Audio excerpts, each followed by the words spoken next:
그런데 그 언론의 자유 이런 거는 뭐 사회주의자, 자유주의자 다 언론의 자유 뭐 다 중시를 하거든요. 그러니까 오늘 리버티 그것만을 가지고 이 사람은 자유주의자다. 고전적인 자유주의자다. 이렇게 얘기는 할 수 없다고요.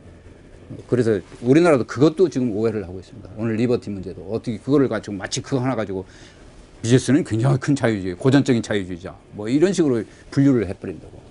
시카고 학파는 시작은 간섭주의자로 시작은 간섭주의자로 시작을 했습니다. 그 몇 가지 지금 프랭크 나이트부터 한번 설명을 해보면, 예.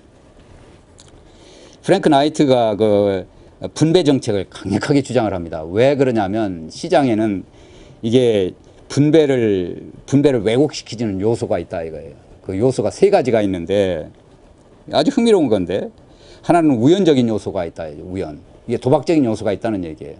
우연이라고 하는 게 사실은 이게 이게 내가 잘못하고 자기는 전혀 탓이 없는데 이게 실업자가 됐어요. 경기 변동으로 인해서. 그 우연이거든요.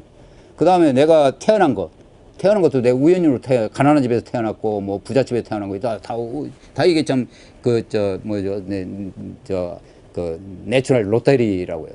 자연적인 이 심지뽑기 신의 여신이 장난을 친 거죠. 이제 그런 요소가 있기 때문에 그런 요소에 의해서 분배가 결정된다고 하는 거는 이건 좀 잘못된 거다. 분배의 요소가 왜곡된 거다. 그 존 롤스가 굉장히 이걸 인용을 합니다. 프랭크 나이트를 이 부분을 롤스 이거 정의론이 여기서 출발하는데 그 다음에 두 번째 이제 그 담합이라든지 담합 독점 문제가 있어요. 담합 독점 문제. 이제 이런 것 때문에 경제력 독점 문제 때문에 시장에서의 분배가 왜곡된다. 그 다음 또 하나는 이제 상속 문제가 있어요. 이게 이제 기회균등을 해치는 것이다. 그 우연 문제는 이제 도박적인 요소, 뭐 이 돈벌이 하는 게 좀 우연적인 요소가 굉장히 많죠. 그러니까 이게 돈을 거는 거죠. 마치 도박하는 사람. 그렇게 해서 이 세 가지 요소 때문에 이게 시장 경제의 분배는 왜곡된 것이니 재분배를 해라. 그런 얘기를 하죠. 그런 얘기를 하는 게 그 사이먼스도 그렇고 나이트도 그렇고 같은 생각들을 가지고 있었어요. 그런 같은 생각을 가지고 있어서 이 사람들한테 특히 그 재분배적인 것으로서는 그 상속세를 좀 누진적으로 하고 그 다음에 소득세도 이제 누진적인 소득세로 해야 된다 이런 주장들을 하죠. 이제 이런 주장이 이제 바꿔지기 시작을 하죠. 그 이후에 나온 프리드만이라든지 스티글러라든지 이런 사람들은 이제 분배를 시장을 이렇게 건드려 가지고는 오히려 가난한 사람들 더 불리하게 된다.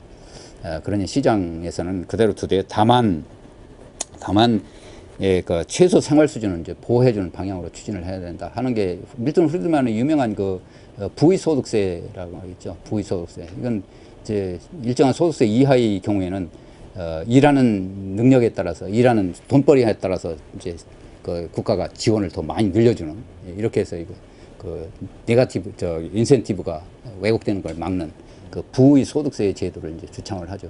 이 부의 소득세 제도는 프리드만이 1947년 그 몽페르린 소사이티 처음 창설할 때 와서 발표를 했습니다. 그 논문 가지고 그 당시에 그 분배 문제가 충분히 관심을 가지고 있었는데 그 자유주의에서도 이게 못 사는 사람들에 대해서 그냥 방관할 수 없다.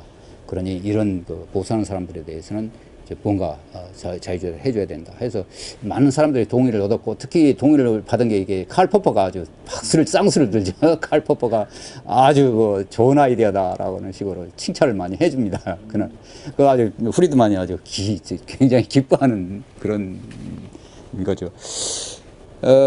이제 그렇게 돼서 이제 현대의 그 시카고 학파는 역시 이제 재분배를 반대한다는 거 하고 과거에 그러니까 과거의 시카고 학파들은 재분배를 굉장히 중시를 했다 이런 거죠. 중간이 누구를 이게 프리드만이 소득세 부의 소득세 제도 이걸 통해서 그때부터 바뀐가요? 그렇습니다. 예, 그때부터 이제 확 바뀌죠.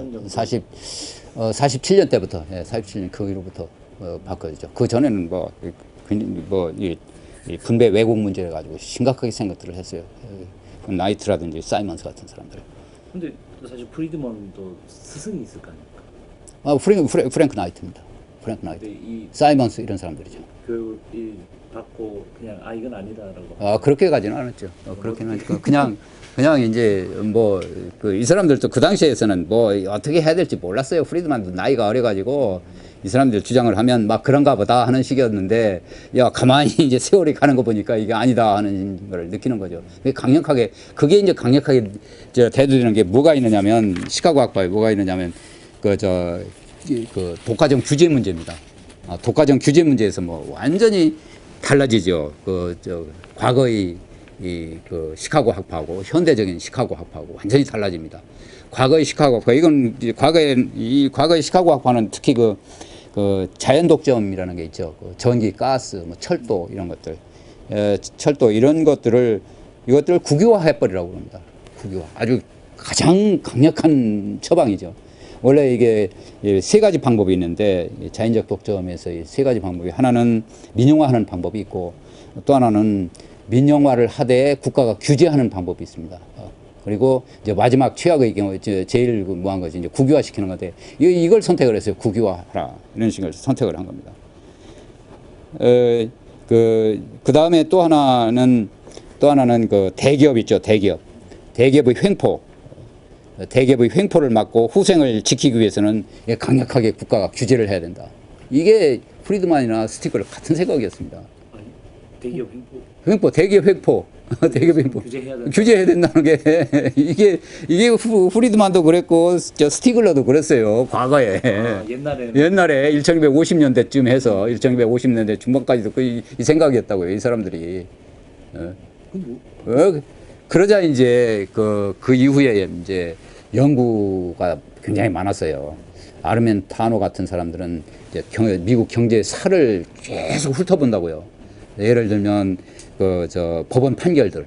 그러니까 1895년도에부터 이제 그 독과점 규제가 들어가기 시작을 하는데, 그때부터 소송 사건들을 전부 다 훑어본다고요. 아르멘타노라고 하는 사람이. 그걸 훑어보니까 이게 아니거든. 판결 보니까 이게 대기업들이 횡포가 전혀 아니었어요. 대기업과 경쟁을 해가지고 경쟁에서 지니까 소송을 걸어가지고 소송을 건 거예요. 그러니까 굉장히 대기업들이라는 게 굉장히 효율적이었다는 얘기입니다. 다시 말하면 대기업들이라고 해서 가격은 비싸고 품질이 나쁘거나 공급을 줄여가지고 가격을 비싸게 하거나, 아니면 품질을 나쁘게 하고 가격을 품질이 나쁨에도 불구하고 비싸게 팔거나, 그런 게 전혀 없었다는 얘기예요. 이 사람들의 주장이. 역사를 연구를 해보니까. 대표적인 게 석유왕. 카네기 뭐 이런 것들이죠. 뭐 록펠러 뭐 이런 거 전부 다 조사를 했습니다. 그 당시에 얼마만큼 오일 회사들, 석유 회사들 그거 굉장히 많이 들어갔었죠. 그런데 전혀 이제 판결문을 조사를 해보니까 전혀 그렇게 비효율적인 기업들이 아니었다. 이제 그런 이유 때문에 그런 걸 연구를 했어요. 그런 연구 결과를 보고서 이제 이 사람들이 좀 바꾸기 시작을 하죠. 마인드를 바꾸기 시작을 하는데, 특히 이제 프리드만이나 스티글러들이 과거의 역사적인 경험이 또 있었거든요. 역사적인 경험이 뭐냐면 뉴딜 시대입니다. 뉴딜 시대 규제라는 게 굉장히 자의적이었거든.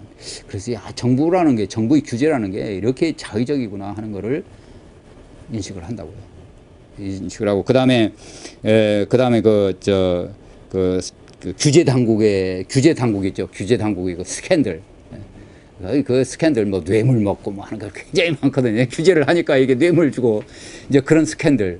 이런 스캔들을 보니까 이게 도저히 이게 정부라는 게 이 규제를 맡길 수가 없다는 걸 알죠. 그래서 그런 얘기를 합니다.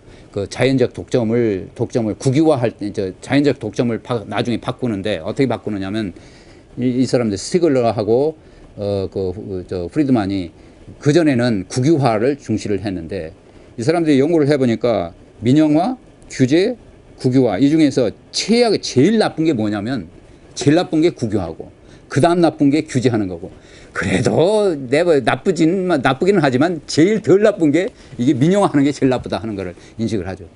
그래서 이 사람들이 국가의 대기업 규제도 필요 없고, 대기업이라고 하는 게 예를 들면 뭐 효율성 문제 때문에 이제 대기업이 될 수도 있고, 기업 결합이라는 것도 이게 이 수직 결합들 이게 거래 비용도 줄여주고 뭐 효율적이거든. 이제 그런 문제들 그렇게 해서 대기업 규제라든지 하는 걸 좀 손을 떼버린다고. 그래서 시장이라고 하는 거는 역시 그대로 내버려 두는 게 역시 효율적이다. 그런 식으로 바꿔지죠. 그럼 그게 1960년대. 60년대 이후부터입니다. 우리나라 왜 1960년대 그 깨우친 거를 아직도 못 거꾸로 가고 있는? 그래도 미국에도 아직도 미국 규제가 굉장히 많습니다. 독과점 규제들이 굉장히 많죠. 굉장히 많습니다. 예를 들면 뭐가 있나? 지금 다 예를 다 지금 기억이 안 나는데 뭐 분리했던 건데 뭐죠? 그건 좀 나중에 컷해버리십시오.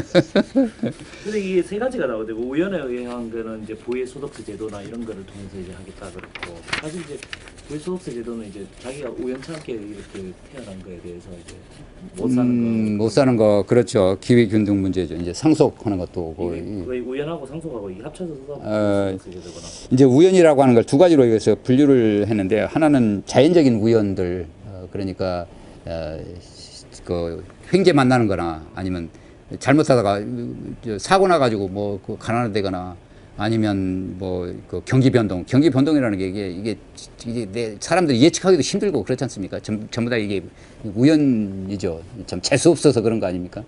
이제 그런 요소를 럭크 문제입니다. 럭크. 이 행운에 의해서나 아니면 불운에 의해서 소득이 변동되는 것 이거는 막아줘야 된다. 그런 생각이었죠. 그런 생각이었습니다. 상속 문제는 이것도 이것도 그 기회균등이라고 하는 것 이게 이제 침해된다라는 얘기죠. 기회균등. 그럼 끝까지 이제 기회균등 그렇죠. 그러니까 상속 문제는 상속세를 걷어가지고 그 기회균등을 유지하기 위해서는 좀 엄격한 누진적인 상속세를 부과해야 된다. 미제스나 이쪽 오스트리아 학파는 상속세. 오스트리아 학파 미제스나 하이에크는 반대하죠. 상속세 전적으로 반대. 이 사람들은 뭐 철저한 사람들입니다. 그 일관돼 있고 특히 뭐 미제스의 일관성이라고 하는 거는 뭐 하이에크보다 더 강력하죠. 그리고 케인스 문제인데 이제 세 번째 이제 이 케인스의 관련성 문제입니다. 시카고 학파가 많이 관련돼 있어요.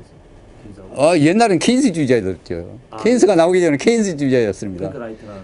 프랭크 나이트나 그 사이먼스 같은 사람들, 그 뉴딜 정책까지도 칭찬을 한 사람들입니다. 그러니까 케인스가 나오기 이전입니다. 케인스가 나오기 이전에 그 지출 확대를 해라.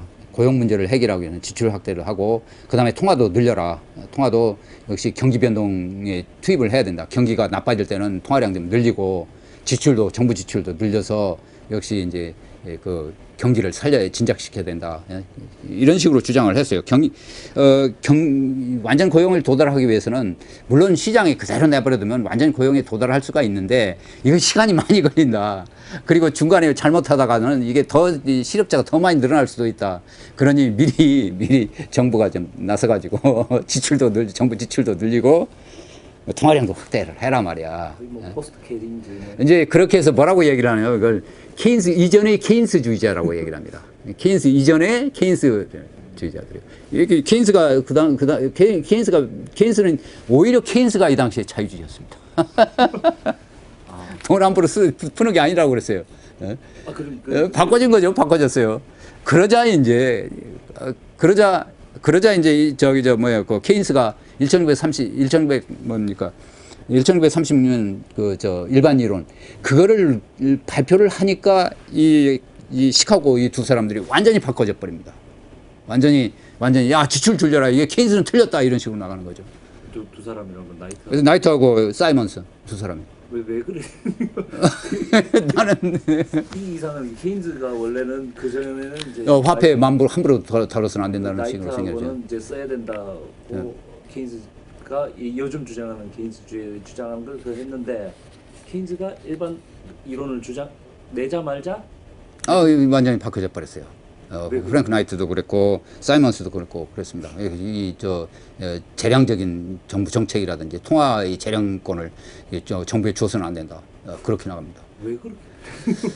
나도 그건 모르겠어요. 그 이유를 모르겠어요. 그게 왜 그랬는지 모르겠어요. 같이 손을 안 잡는다고. 뭐 이런 뭐 개인 그러면서 이제 저기 프리드만이 이제 등장을 하면서 이제 정리하기 시작을 한다고요. 국가 지출이라는 게 왜 나쁘고 재량적인 통화 정책이 왜 나쁘냐. 그래서 이제 프리드만의 경우에는 정부 지출은 해가지고 고용 문제, 성장 문제 해결할 문제가 아니다. 이제 그렇게 하고 그건 될 수 있으면 정부 개인들한테 개인에게 지출하도록 지출 여지를 맡겨놓는 게 좋다. 이런 식으로 주장을 하면서 동시에 통화라는 것도 재량적인 통화 정책은 안 된다. 이건 뭐 통화 정책 재량적으로 해가지고는 이게 제대로 성공할 수가 없다. 그러니 통화 준칙주의로 나가라 이렇게 주장을 하는 거죠. 그리고 이 통화 준칙주의가 나온 것도 역시 사이먼스가 바꿔지면서 그랬습니다. 사이먼스가 전에는 케인스처럼 정부 지출 늘리라고 이야기를 하다가 그 이후에 이게 정부의 재량권을 줘서는 안 되겠다 해서 이게 통화 준칙주의로 들어가요. 그래서 통화 준칙주의를 그대로 계승하는 게 프리드만이죠. 사이먼스의 통화 준칙주의를 계승한다고요. 난 그거 왜 이 사람들이 이렇게 바꿔졌는지. 그거는 아직도 그 논문이 나오거나 그렇게 명확하게 쓴 거를 내가 아직 못 봤어요. 이렇게 바꿔졌다라는 정도는 얘기를 해주는데. 근데 우리는 그 이제 내가 보기에는 경쟁인 것 같아. 두 양측에. 케인스 나는 케인스 너하고는 같이 안 놀겠다. 뭐 너는 영국 사람 아니냐. 뭐 이런 스타일들. 뭐 또는 뭐 학문적인 헤게모니. 내 밑으로 내가 들어가지는 않겠다. 뭐 이런 여러 가지 심리적인 요소도 작용하지 않느냐 하는 추측입니다. 물론 학자들 사이에 그런 것도 있긴 있습니다. 학자들이라는 게 참 뭐 완전히 쿨해가지고 합리적으로 생각하는 건 아니거든. 폴리티컬한 면도 있거든요. 또 자기 헤게모니라는 것도 있고 그런 측면으로 해석할 수 있는 게 아닌가 그런 생각이 들어요. 근데 요즘 원래 시카고 학파 그러면 통화주의자 이런 얘기를 하는. 통화주의자죠. 그렇죠. 준칙주의자입니다. 오스트리아는 학파는 통화주의라고 얘기를 하는. 오스트리안 학파는 통화주의를 얘기하기가 참 그래요. 통화주의다. 프리드먼 얘기할 때는 무조건 통화의 중요성을 뭐 누구든지 통화의 중요성을 다 얘기를 하죠. 미제스도 하이에크도 통화의 중요성을 얘기하죠. 통화를 함부로 사용해서는 안 된다는 얘기죠. 근데 프리드만의 통화는 어떤? 프리드만의 통화는 함부로 돈을 가지고 써서는 안 된다는 얘기입니다. 왜냐하면 재량적인 통화량을 경기정책으로 사용을 하게 되면 예측하기가 불가능하다 이거죠. 통화량을 얼마 늘리면 언제 긍정적인 효과가 나올지를 잘 모르겠다는 얘기입니다. 마치 관료들한테 그런 재량권을 주게 되면 마치 자기들이 무슨 뭐 전지전능한 사람인 것처럼 통화를 가지고 경기정책을 하려고 한다. 그러니 이 사람들은 경기정책을 맡기지 못하겠다. 물가 안정에 초점을 맞추다. 목표를 물가 안정에 초점을 맞추죠. 물가 안정에 맞추고 물가 안정을 위해서는 역시 준칙주의로 들어가라. 그런 식의 주장을 하죠. 차이는 없어요. 오스트리아랑 시카고는 그 차이는 시카고 미제스의 경우에는 주로 뭐를 주장을 하죠. 근본의제를 주장을 하죠. 근본의제를 주장하고 하이에크는 통화를 탈국유화하라고 하죠. 돈 찍어내는 거 있죠. 돈 찍어내는 거는 국가가 독점해서 돈 찍어내지 말아라. 일반 회사들이 상품 찍어내도 서로 경쟁을 시켜라. 통화를. 안재욱 교수님이 얘기하는 스코틀랜드. 스코틀랜드. 예. 거기가 이제 국가에서 돈 찍어낸 게 뭐고. 개인이 돈 찍어내죠. 개인이 돈 찍어내는 거예요. 개인이 돈 찍어내는데 이제 하이에크 옛날에는 이제 경쟁시키는 거죠. 돈 찍어내는 걸 경쟁시키는 겁니다. 경쟁을 시켜서 예를 들면 뭐 달러하고 뭐 파운드하고 뭐 마르크 옛날하고 경쟁시켜서 한 나라에 여러 회사가 있어가지고 돈을 찍어내는 겁니다. 그러면 돈 찍어내는 중에서 제일 가장 안정적인 화폐를 사용을 할 거 아닙니까? 우리 뭐 주로 달러 사용하는 것처럼 이제 그런 식으로 해서 경쟁을 시켜서 좋은 화폐를 사람들이 선택을 해서 사용하도록 그렇게 재량을 주어라. 이 시민들한테.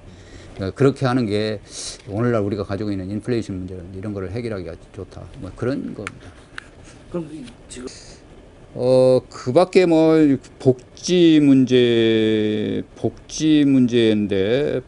뭐 이 당시에서는 분배 정책, 복지 정책을 상당히 칭찬을 했어요. 요즘에 이제 탈복지 문제인데 새로 나온 현대적인 시카고 학파들이죠. 역시 이건 뭐 아까 얘기했던 최근 시카고 학파는 누구로 지금? 최근 시카고 학파는 이제 프리드먼 스티글러, 요 최근에 돌아가신 로널드 코우스 같은 사람들. 이런 사람들, 그게 이제 요즘 베커가 있고, 게리에스 베커가 있고, 세상을 떠난 게리에스 베커가 있고, 시카고 학파들이 그렇죠. 이번에 시카고 로널드 코우스. 네, 로널드 코우스도 이제 시카고에 있었죠. 법학 교수인데 그렇게 경제학자들은 접촉은 많지는 않았습니다. 시카고 학파가 좀 괴팍한 면이 있다는 소문이 있던데. 시카고 학파가 저는 참 네거티브하게 봐요. 우선 시장 이론이 없어요. 시장 이론을 철저한 모스닥파는 그렇지 않거든. 하이에크나 미제스는 시장 이론이 있다고요. 경쟁 이론이 있다고요. 그런데 시카고 학파는 이게 시장 이론이 균형 이론, 가격 이론밖에 없거든. 균형 이론 가지고 하는 사람들이죠. 균형 이론 가지고 하는 그런 측면이 있고. 또 시장이라고 하는 걸 순전히 효율성이라고 하는 측면에서 자꾸 바라보는 그런 측면이 있어요. 미제스나 하이에크는 시장이라는 걸 그렇게 안 보거든. 자유라는 것, 평화 문제들, 자유, 평화, 번영, 뭐 이런 문제들, 이런 거 굉장히 광범위하게 넓게 보고 있는데, 이제 그러니까 이 사람들이 진짜 그 경제학적인 겁니다. 좀 인간적인 면에서 프리드먼이나 이런 재밌는 게 없는 뭐 에피소드 같은 거, 프리드먼이나 스티글러 같은 난 모르겠어요. 근데 뭐 이런 얘기도 있더라고요. 뭐 이제 시카고 학파 같은 경우 가면은 딱 자리가 정해져 있다고, 맨 앞자리. 나 거기까지는 모르겠고, 하여튼 나쁜 점은 내가 많이 알고 있습니다. 예를 들면 균형 이론을 없애는 거 좋지 않겠느냐. 시카고 사람들이 그랬거든. 근데 강력하게 균형 이론을 자꾸 가야 된다라고 한 게 스티글러 같은 사람들. 시장은 균형이 아니거든요. 균형이라는 게 열십자로 해가지고 그 균형가게 찾는 그게 아니거든요. 그게 없어요. 완전히 시장 프로세스 과정이, 그게 이제 미제스나 하이에크의 스타일인데, 균형이라는 좀 비현실적인 거죠. 그래서 그렇죠. 그렇게 해서 그걸 가지고 이제 요리를 하는 겁니다. 이런 거 가지고. 그래서 미제스 시카고의 일부에서 우리도 이제 균형 이론을 손을 놓고 다른 거로 들어가는 게 좋지 않겠느냐 했더니 스티글러가 밀고 나간다고. 밀고 나가면서 이거 균형 이론을 그대로 고수를 해야 된다. 이렇게 해서 균형 이론을 자꾸 넘어가고. 그 다음에 이제 그런 거는 있습니다. 그런 거는 있어요. 과거의 시카고 학파, 프랭크 나이트라든지 사이먼스 같은 사람들 굉장히 철학적이었습니다. 그리고 이게 계량이라든지 수리라든지 이런 거 별로 이건 아니다라고 얘기를 했고, 그런데 과거의 시카고 학파 중에 바이너라고 하는 사람이 있어요. 바이너. 내가 여기서 별로 얘기를 안 했는데, 그런 바이너도 비슷한 사람인데, 바이너, V-I-N-E-R. 바이너라는 사람이 있었는데, 이 사람이 나이트나 사이먼스처럼 간섭주의자이면서도 동시에 이 사람이 계량 경제학, 수리 경제학을 굉장히 중시를 했습니다. 그런데 바로 요 전통을 그대로 이어받았어요.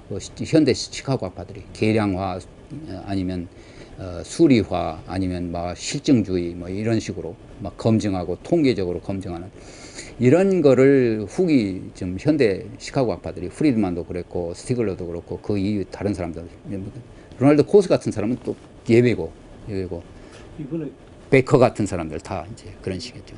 이번에 상 받은 파마, 노벨 병상 파마 같은 사람들, 계량 경제학들이 들죠. 다 계량 경제학들. 이제 그런 면에서 시카고 학파가 비판을 많이 받죠. 파머 얘기를 하지. 나는 파마에 대해서 잘 몰라요.